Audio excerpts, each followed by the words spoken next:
오늘도 이 예레미야서 4장에 기록된 이 말씀을 통해서 하나님께서 주시는 은혜를 우리가 함께 나누기를 원합니다. 여러분, 이 예레미야서 4장 말씀에는 이 예루살렘이 멸망하기 전에 이 하나님 말씀을 알아듣고 돌아오는 자들에 대한 당부의 말씀과 또 이 하나님 말씀을 듣고도 돌아오지 않는 자들에게 임할 심판에 대해서 기록을 하고 있습니다. 우리가 지난번에도 말씀을 나누었지만 예레미야서 3장 말씀에서 요시야 왕 때 있었던 개혁운동에 대해서 말씀을 하면서 그나마 그 당시에 이 하나님 말씀을 알아듣고 회개한 백성들에 대해서 말씀을 나누었습니다. 그래서 오늘 본문에는요, 두 가지 내용이 기록이 되어 있습니다. 1절에서 4절까지 말씀에는 이 요시야 왕 때 회개하고 돌아오는 자들에게 주시는 메시지입니다. 그래도 이 하나님 말씀을 알아듣고 회개하는 자들에게 마지막 심판을 피할 길을 알려주시는 것입니다. 그리고 5절에서 31절까지 말씀에는 이 하나님 말씀을 알아듣지 못하고 멸망의 길을 가는 백성들에게 그들이 당하게 될 심판이 얼마나 무서운 것인가 하는 것을 설명을 하게 됩니다. 그리고 마지막에는 이런 심판의 모습을 전하는 이 예레미야 선지자의 답답한 심정도 기록이 되어 있습니다. 먼저 당시 이 회개하는 자들에게 대한 당부의 말씀을 보겠습니다. 여러분 1절 말씀에 보시면요, 여호와께서 이르시되 이스라엘아 네가 돌아오려거든 내게로 돌아오라. 네가 만일 나의 목전에서 가증한 것을 버리고 네가 흔들리지 아니하며 진실과 정의와 공의로 여호와의 삶을 두고 맹세하면 나라들이 나로 말미암아 스스로 복을 빌며 나로 말미암아 자랑하리라 라고 말씀을 합니다. 여러분 예레미야서 3장 말씀에서도 말씀을 드렸지만 이 당시에 요시야 왕이 이 성전을 수리하다가 이 모세의 율법책을 발견하고 그 말씀을 읽으면서 왕이 옷을 찢고 회개를 하게 됩니다. 이때 이 요시야 왕은 왜 이 나라가 이렇게 타락하고 이런 고통을 겪게 되었는지 알게 되면서 이 율법책을 백성들에게 읽어주고 또 가르치라고 명령을 하게 됩니다. 그래서 그때 이 백성들이 하나님 말씀을 알아듣고 가지고 있는 우상들을 버리고 이 자기의 죄를 회개하는 개혁운동이 일어나게 됩니다. 그래서 하나님께서 이렇게 돌아오는 자들에게 돌아오려면 이렇게 돌아오라 하면서 권면의 말씀을 주시게 됩니다. 너희들이 만약 돌아오려면 그냥 말만 하고 오면 안 된다고 말씀을 합니다. 돌아오려거든 가증한 것들과 우상을 다 버리고 진실과 정의와 공의의 삶, 다시 말해서 이 말씀대로 살기로 작정을 하고 돌아오라고 말씀을 합니다. 그래서 여러분 3절부터 4절까지 말씀해 보시면요, 회개하는 삶에 대해서 말씀을 합니다. 여호와께서 유다와 예루살렘 사람에게 이와 같이 이르노라. 너희 묵은 땅을 갈고 가시덤불에 파종을 하지 말라. 유다인과 예루살렘 주민들아, 너희는 스스로 할례를 행하여 너희 마음 가죽을 베고 나 여호와께 속하라. 그리하지 아니하면 너희 악행으로 말미암아 나의 분노가 불같이 일어나 사르리니 그것을 끌 자가 없으리라 라고 말씀을 합니다. 여러분 하나님께서 말씀을 하십니다. 만약 너희가 회개하고 돌아오려면 완전히 삶이 바뀌어야 한다는 것을 말씀을 하게 됩니다. 여러분 삶이 바뀌려면 먼저 마음이 변화되어야 합니다. 그래서 묵은 땅을 갈고 가시덤불에 파종하지 말라는 말씀은 굳어있는 이 마음을 갈아서 부드럽게 만들어서 그 부드러운 마음에 이 말씀의 씨를 뿌리라 라고 말씀을 하는 것입니다.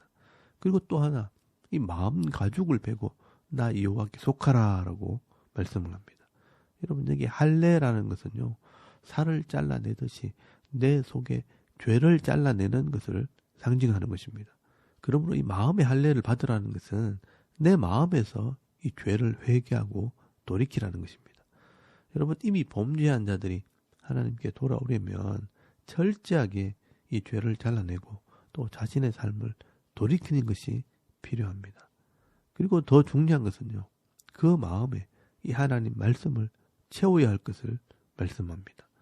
여러분, 이것을 좀 더 쉽게 이야기하면 우리가 술에 중독이 되어서 죽을 병이 걸린 사람이 있다면 그 사람이 살기 위해서는 병원에 가는 것만으로 고쳐지지 않습니다. 병원에 가서도 여전히 술을 계속 먹는다면 그 사람은 조금 더 나아지지 않습니다. 병원에 갔다면요, 몸을 망가뜨린 이 술을 끊어버리고 몸에 좋은 영양분을 계속 섭취해야 그 몸이 원래대로 돌아오고 또 건강을 회복하게 되는 것입니다. 그래서 하나님께서 이 죄인들에게 말씀을 합니다. 내가 살기를 원한다면 죄를 끊어버리고 이 하나님 말씀을 따라 살아야 한다는 것입니다. 이런 변화 없이 심판을 피하려고 하지 말라는 것입니다.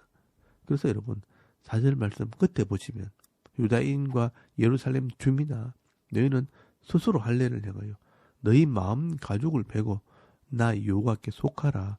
그리하지 아니하면, 이렇게 하지 않겠다면 너희 악행으로 말미암아 나의 분노가 불같이 일어나 살아내니 그것을 끌 자가 없으리라 라고 말씀을 하는 것입니다. 여러분, 회개하는 자는요, 스스로 할례하듯이 죄를 잘라내고 변화된 모습으로 하나님께 속하라 라고 말씀을 합니다. 그런데 말로만 회개하고 여전히 악을 행한다면 이 하나님의 분노가 불같이 일어나 심판하게 될 것이라고 말씀을 합니다. 그래서 여러분, 우리가 교회에 오는 것만으로 되는 것이 아니라 이 죄의 모습을 날마다 회개하고 또 더 중요한 것은 이 하나님 말씀을 배워서 이 하나님의 백성답게 거룩한 삶을 살아야 하는 것입니다.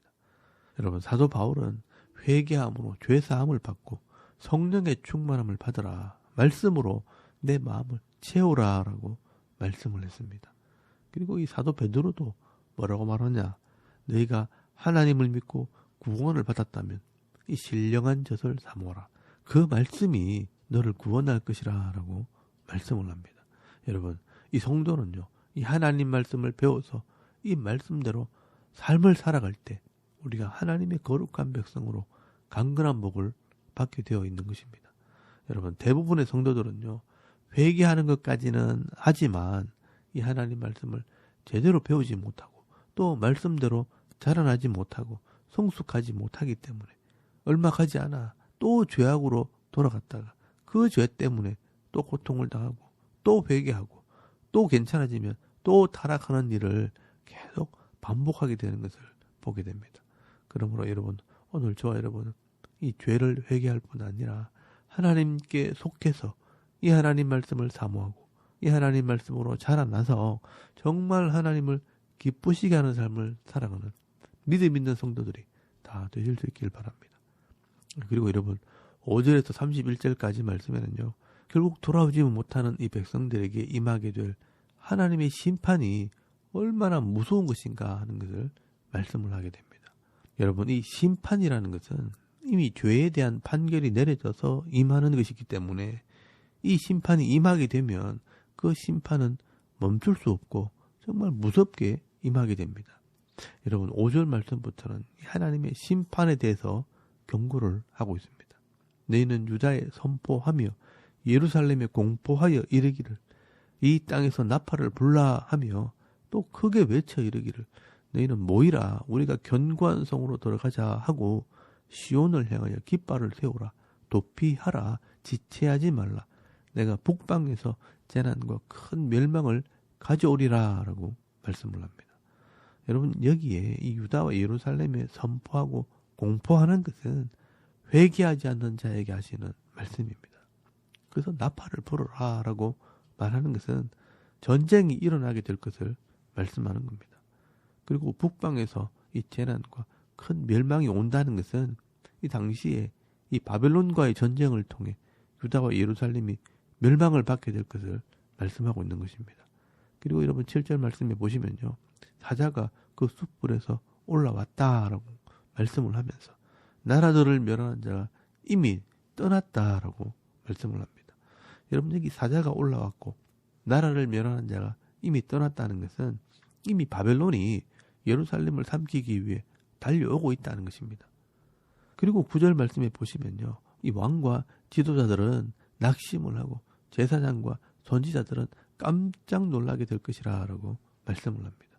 그리고 11절 말씀에는요, 뜨거운 바람이 불어오듯이 이스라엘을 심판할 것이라 라고 말씀을 합니다. 그리고 13절 말씀에는 적들이 구름같이 밀려오고 병거가 회오리 바람 같고 말들은 독수리보다 빠르다라고 말씀을 합니다. 여러분이 북쪽에서 내려오는 이 적들의 무리들이 얼마나 빠른지 순식간에 이 북쪽 끝인 단에서 에브라임 산지를 지나 예루살렘 성을 에워쌀 것이라 라고 말씀을 합니다. 여러분 당시 요시야 왕 때요. 이 하나님 말씀을 깨닫고 그래도 회개하고 돌아오는 자들은 구원을 받겠지만 끝까지 우상을 버리지 않고 하나님께 돌아오지 않는 자들은 이렇게 순식간에 비참하게 심판을 받게 된다는 것입니다. 그래서 여러분 역사를 살펴보면요. 이 요시야 왕이 죽고 난 뒤에 급속하게 나라가 무너지게 됩니다. 요시야의 아들 요아하스는 석 달 만에 애굽에 잡혀가 죽고요. 그 다음에 왕이 된 요야김은 11년 만에 이 바벨론 왕을 대적하다가 바벨론 왕에게 포로로 끌려가다 죽습니다. 이때 예루살렘 성에 있는 모든 귀족들과 고관들이 다 포로로 잡혀가게 됩니다. 그리고 석 달 뒤에 여호야긴이 바벨론에 포로로 잡혀가게 됩니다. 그래서 여러분 29절에서 31절까지 말씀해 보시면요. 기병과 활 쏘는 자의 함성으로 말미암아 모든 성읍 사람들이 도망하여 숲풀에 들어가고 바위 위에 기어 오르며 각 성읍이 버림을 당하여 거기 사는 사람이 없나니 멸망을 당한 자여 네가 어떻게 하려느냐. 네가 붉은 옷을 입고 금장식으로 단장하고 눈을 그려 꾸밀지라도 네가 화장한 것이 헛된 일이라. 연인들이 너를 멸시하여 네 생명을 찾느니라. 내가 소리를 들은즉 여인의 해산하는 소리 같고 초산하는 자의 고통하는 소리 같으니 이는 시온의 딸의 소리라. 그가 헐떡이며 그의 손을 펴고 이르기를 내게 화가 있도다. 죽이는 자로 말미암아 나의 심령이 피곤하도다 하는도다 라고 말씀을 합니다. 여러분 이것은 당시 예루살렘의 이 말, 이 심판의 모습을 말씀하는 겁니다. 여러분 전쟁이 나면요. 사람들이 숲풀에 숨고 바위에 기어 올라가며 이리저리 도망 다니면서 잡혀 죽게 됩니다. 또 눈을 그리고 화장을 하다가 죽게 된다는 것은 그렇게 될 줄 몰랐다는 것입니다. 해산하는 자가 소리를 지르듯이 소리 지르고 두려워 떨며 아이고 이제 죽게 되었구나 하면서 심판을 받게 된다는 것입니다.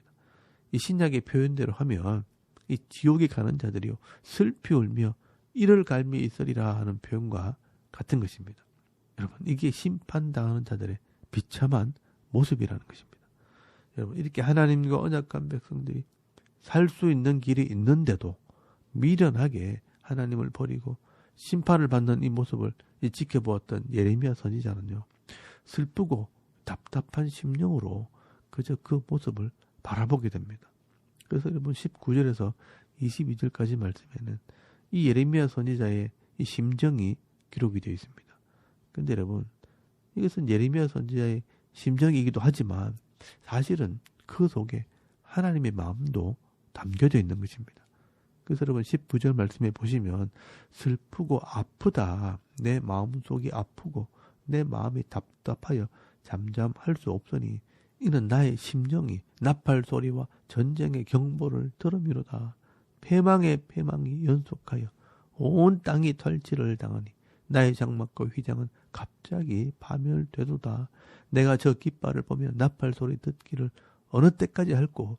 내 백성은 나를 알지 못하는 어리석은 자요 지각이 없는 미련한 자식이라. 악을 행하기에는 지각이 있으나 선을 행하기에는 무지하도다 라고 말씀을 합니다. 여러분 이 예레미야 선지자는 내 백성이 심판을 받는 이 모습을 보면 마음이 슬프고 아프고 답답하다는 것입니다. 이 나라가 망하고 또 망하고 언제까지 이렇게 망해야 하나. 선지자가 볼 때 왜 이렇게 멸망의 길을 가게 되었는가. 하나님을 알지 못하고 지각이 없는 미련한 자라라고 말씀을 합니다. 여러분 이 백성들이 악을 행하는 데는 지각이 있고 똑똑한데 선을 행하는 데는 무지하다. 이 하나님 말씀에는 관심이 없다라고 말씀을 합니다. 여러분 그래서 망하게 되었다는 것입니다. 그래서 여러분 사도 바울은요. 성도들에게 말씀을 합니다. 너희는 선한 데 좀 지혜롭고 악한 데는 좀 미련해라 라고 말씀을 하는 것입니다. 여러분, 이것이 바로 하나님의 마음입니다. 하나님의 백성들이 하나님 말씀에 좀 관심을 가지고 선한 데 지혜롭고 악한 데는 미련했으면 좋겠는데 악한 데만 관심이 있고요. 선한 데는 미련하다는 것입니다. 여러분, 오늘 많은 성도들이요. 이 악한 데는 더 관심이 있고요. 더 빠릅니다. 돈 버는 데 관심이 있고요. 또 즐기는 데 더 빠릅니다. 맛집을 찾아다니고 좋은 여행지를 찾아다니는 데는 잘합니다. 그런데 이 하나님 말씀을 배우는 데는 미련하고 배우려고 하지 않는다는 것입니다. 그래서 어리석게 죄의 길을 달려가는 것입니다. 여러분, 이 성도들은요. 이 하나님 말씀에 능해야 하고 이 하나님 말씀을 깨달아야 죄를 구별하고 이기는 삶, 승리의 삶을 살게 되는 것입니다. 여러분, 오늘도 이 예레미야서 4장에 기록된 이 회개하고 돌아오는 자들과 또 끝까지 돌아오지 않고 어리석은 길을 가는 이 이스라엘 백성들의 모습을 보면서 여러분의 모습을 한번 돌아볼 수 있기를 바랍니다. 오늘도 저와 여러분은 이 말씀을 통해서 이 하나님 마음을 깨달으시고 세상의 죄에는 좀 미련하더라도 하나님 말씀에 지혜로운 자가 되고 마음을 기경함으로 늘 회개하며 진실과 정의와 공의를 행함으로 구원받는 백성이 될 뿐 아니라 또 많은 사람들을 하나님께로 인도하는 이 축복의 통로가 되어 살아가는 저와 여러분의 이런 영적인 삶의 모습이 되실 수 있기를 주의 이름으로 축원합니다. 아멘. 우리 잠깐 기도드리겠습니다. 오늘도 우리가 하나님 말씀에 귀를 기울이고 순종하는 믿음 있는 성도가 되게 하옵소서.